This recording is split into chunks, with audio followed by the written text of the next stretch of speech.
What do you eat? In the Middle Ages.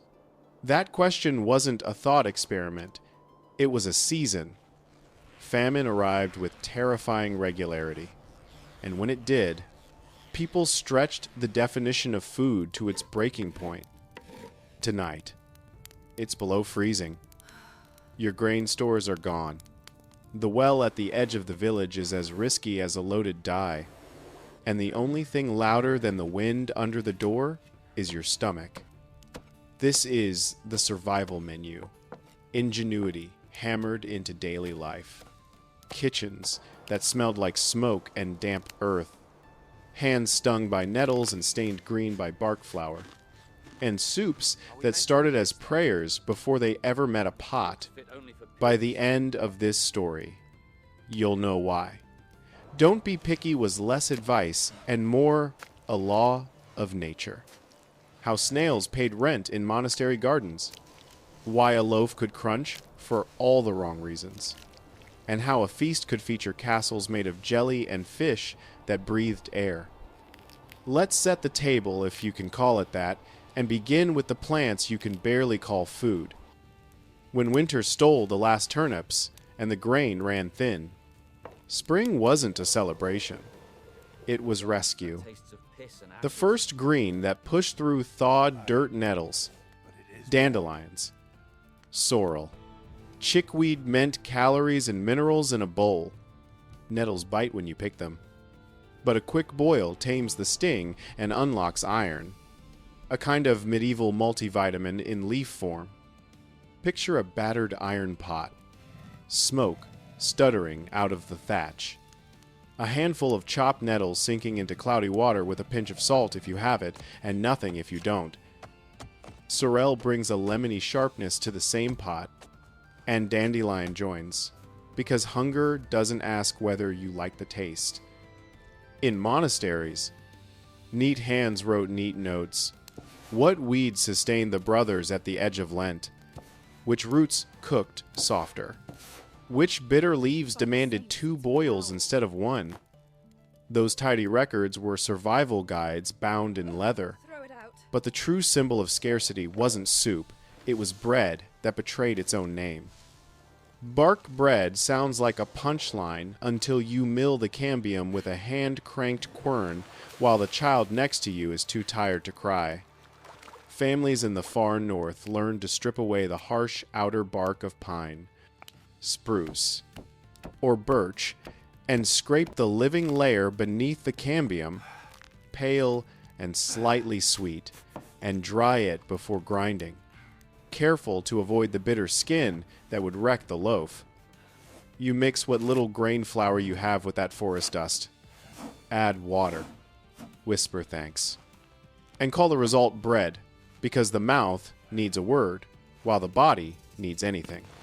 It's green inside and tastes like the woods after rain. You tell yourself you'll do it differently next year, and then next year turns into the same cold problem with a new date. Acorns join the bowl wherever oaks were generous. You crack them, soak them to leach out the mouth-puckering tannins, change the water until bitterness gives up, and dry the pieces before pounding them into coarse meal. Chestnuts. Sweeter friends from hill country. Grind into a flour that can prop up a stew and stretch a batter. The joke no one laughed at. If your loaf crunches like gravel, it probably is. Desperation made millers out of everyone, and put sawdust and clay into the same sentence as daily bread. Sawmill, scrap. Collected in burlap sacks. Sifted and ground. Could bulk out a dough until it had weight if not nutrition. Clay. Dried and pulverized fine. Slipped into famine loaves when there was nothing else to stretch. You chewed slowly, not because you were polite, but because you were guarding your teeth. Somewhere between invention and tragedy sits hay, bread-dried grasses chopped as fine as patience allowed. Soaked and pressed into shapes that look like loaves and pretended to be. This is not culinary romance. This is keeping a family on its feet long enough to see the next harvest. And then there were the evenings when everything that crawled might as well have volunteered. You hunt the slow ones first. Frogs are plentiful in ditches and ponds. Roast their legs on sticks. Taste the faint echo of chicken. And remind yourself that small bites are still bites. Snails slither into the story with a twist of theology in fasting seasons, Fridays, Lent. A calendar thick with no meat, days snails weren't counted as meat. So monasteries leaned into the loophole. Stone walls hid orderly snail gardens. A quiet insurance policy against hunger. Boil them in vinegar and herbs, coaxing the texture towards something your mouth can negotiate.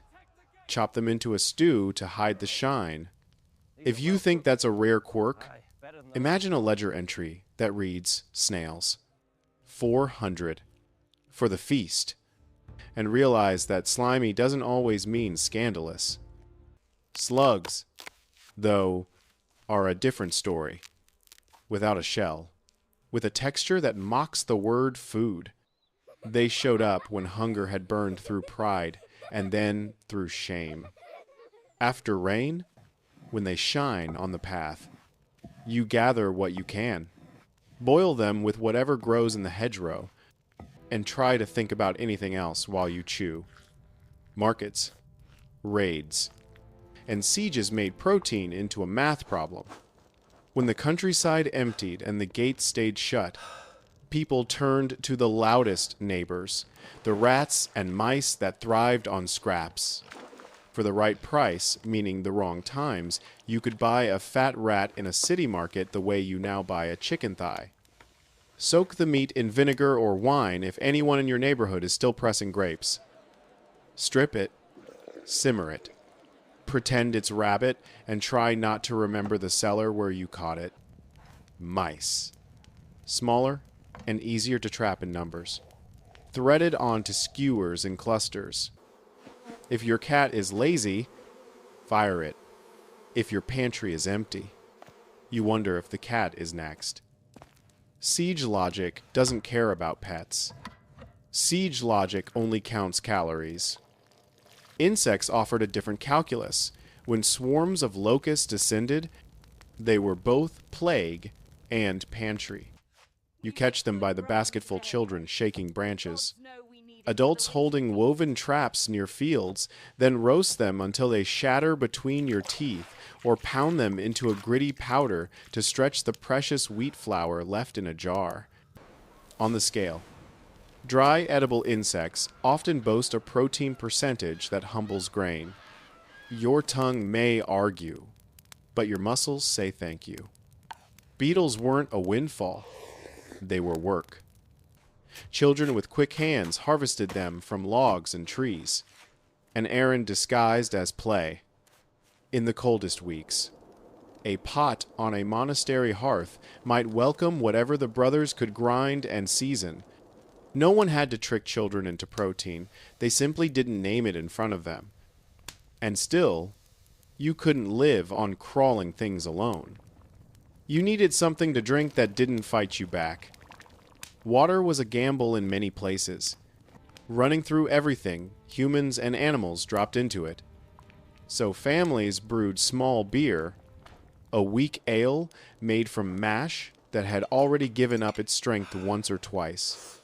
A liquid safer than the well and softer than wine, with just enough alcohol to push the dangers out and not enough to cloud the morning.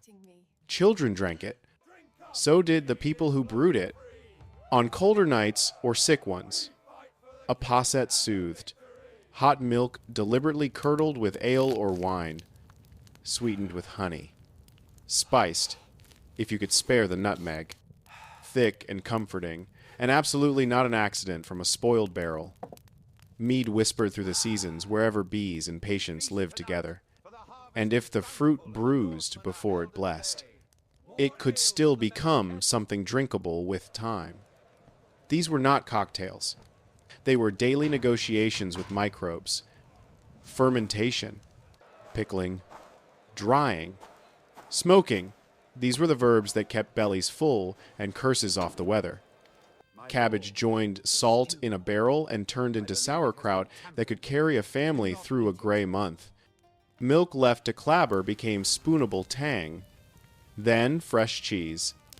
Then hard cheese if luck met effort. The fish you couldn't eat today could dry on racks or sleep under a blanket of salt until next week. And then there's the northern trick that reads like a dare. Bury certain fish or let them ferment under weight. Then dry them until the smell announces dinner long before the door opens. That's not every village's story, but in some corners of the map, it was the difference between hunger and health. Meanwhile, on hearths that never went out, a different sort of preservation bubbled, the perpetual stew. A pot hung permanently over the fire, never fully emptied, topped up day after day with whatever the household managed to catch or trade. Yesterday's bones became today's broth, became tomorrow's base. Flavor compounded. So, did rumors about what went in? Tavern stews didn't ask permission. They asked what you could pay.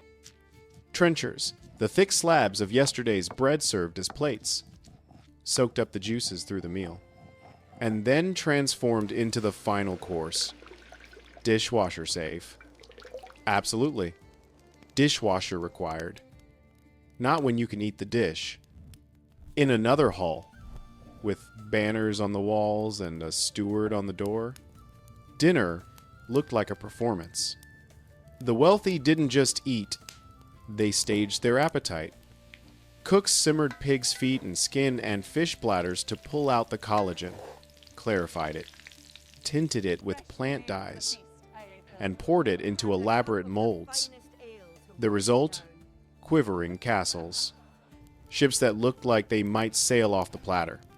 Heraldic beasts that wobbled when the servants walked. Guests laughed, pointed, and then ate the architecture. Color played tricks elsewhere. Birds and fish dyed blue with plant pigments. Eggs given a sheen of gold with saffron or leaf. Meats glazed into jewel tones. These weren't random stunts. Color had a medical and magical grammar in the medieval mind. Foods warmed you or cooled you in ways that had nothing to do with temperature and everything to do with humors and balance. The classification system did its own gymnastics on fast days. No meat meant animal flesh was forbidden, but the church's categories could be generous to certain creatures. Porpoise, breathing with lungs and living in water, counted as fish, and so graced the platters of noble tables as an expensive loophole. The taste was a conversation piece. The permission, a quiet thrill. Birds could be skinned before cooking, roasted, and then dressed back into their own feathers for the showy march into the hall, a theatrical illusion that fooled no one and impressed everyone. If you've ever seen a modern cake shaped like a castle, you already understand the spiritless hunger, more theater, but born from the same urge to make the table say something. Wild claims cling to noble menus like burrs to a cloak, and some of them need brushing off.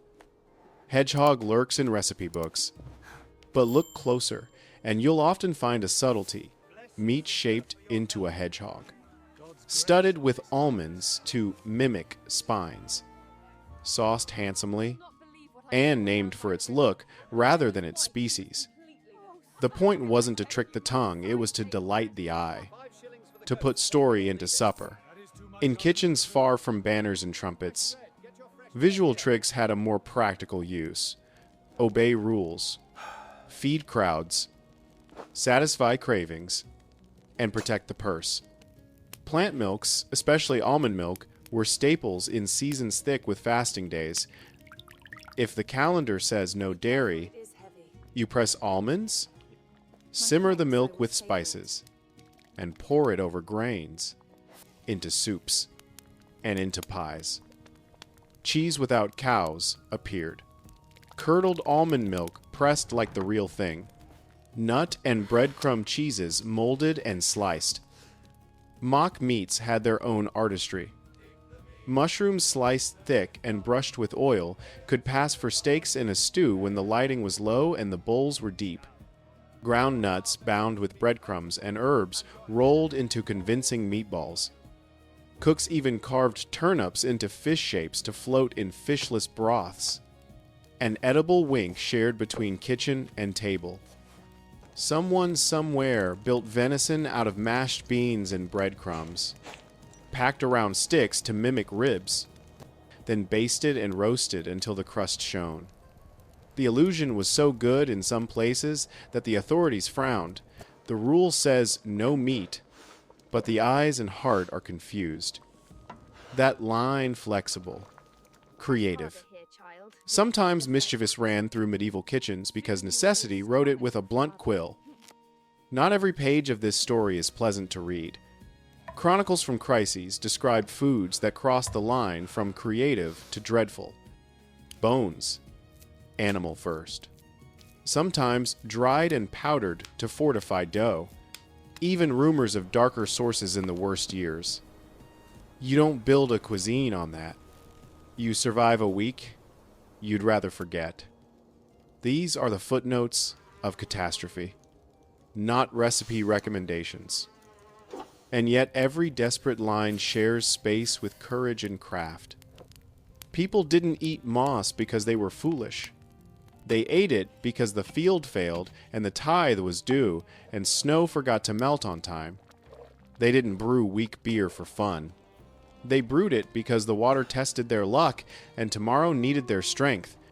They didn't raise snails because they were eccentric. They raised them because the rule book and the garden could be made to shake hands. Did the Middle Ages have banquets that glittered while peasants chewed bark? Yes, and if that sounds familiar, it's because inequality isn't a single century's hobby. But don't miss the other half of the picture.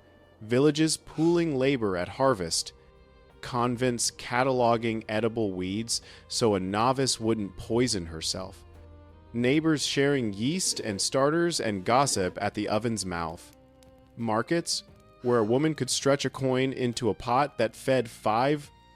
Food then was a network long before the word was fashionable. Listen again to the kitchen rhythm of an ordinary bad year.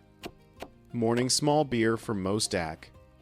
A heel of yesterday's loaf softened in broth. A handful of clabbered milk, if the cow's udder and the weather agreed.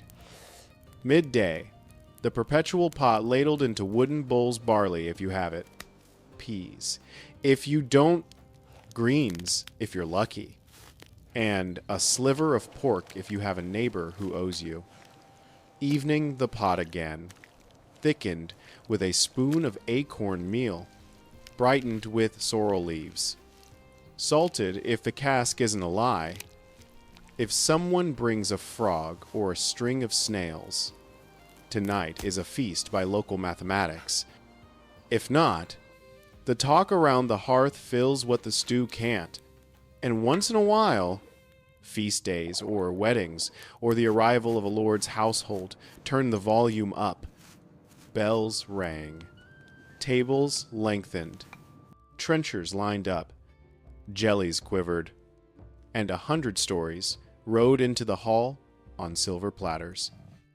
The baker's apprentice snuck a glance at the peacock's feathers stitched back around its roasted body, and later, back in a cottage, someone pressed their palms into a dough the color of early leaves and called it bread again. The distance between those two tables is the distance between spectacle and survival, but both define the age.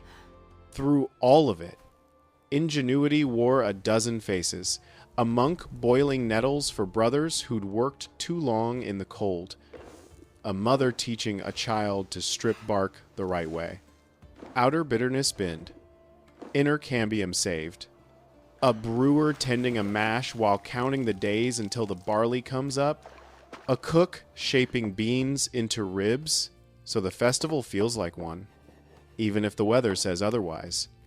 A child shaking locusts from a tree into a basket.